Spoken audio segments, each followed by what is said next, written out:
事情，妹妹怎么想？说来我听听，你想吗？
假使掌声不曾靠中，遇强时候，明明却是重要。为了完做了我，掌声与阴影，从此相亲相爱。假使非中你，中了就是中了，书上都写着你。我说的是假使，假使掌声不曾靠中，那崔莺莺和崔老夫人他们将会怎样？写信想起的人，那是王师傅先生，不是你我。哪来的什么假使？妹妹慢着，莫非是我说错了？你没有说错啊，是我事情不去。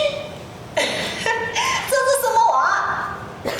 也怕妹妹说的那是假使，假使掌声必真靠中，假使掌声落地归来，假使崔莺莺与崔老夫人面对落地而归的掌声，将会怎样？你看，多聪明的宝姑姑！可是王师傅先生的书里明明写着掌声重要。好好好好好，就算掌声必真靠中，好了吧？不是取算，而是取死。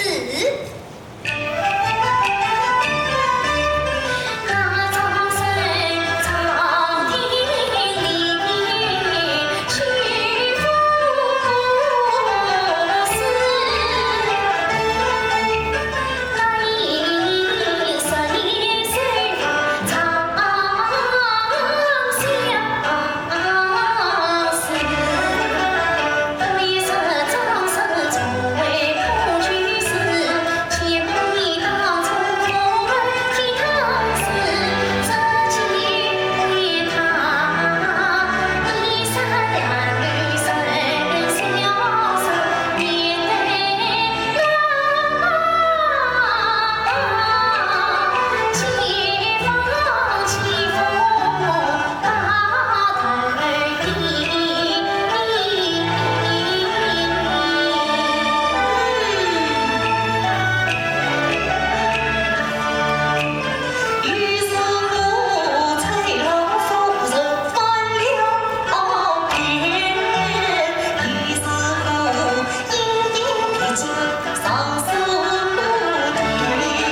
千兵来赴，张氏落地，鸳鸯分飞，也在千里。不过，想到张氏与英英一对佳人，难离难弃。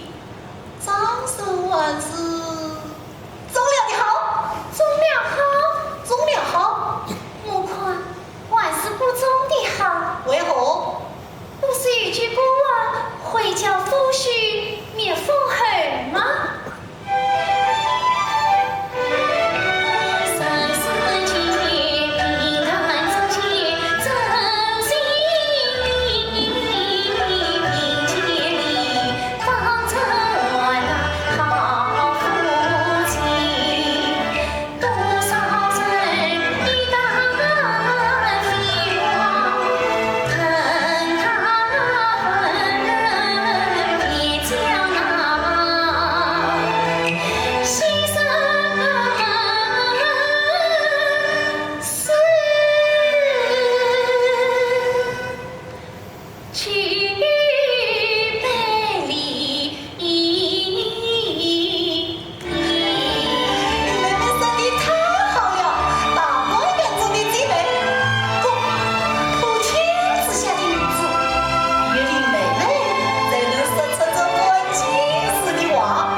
一旦走了，也许趾高气扬，也许放虎所言，也许三心二意，也许不要掩饰了。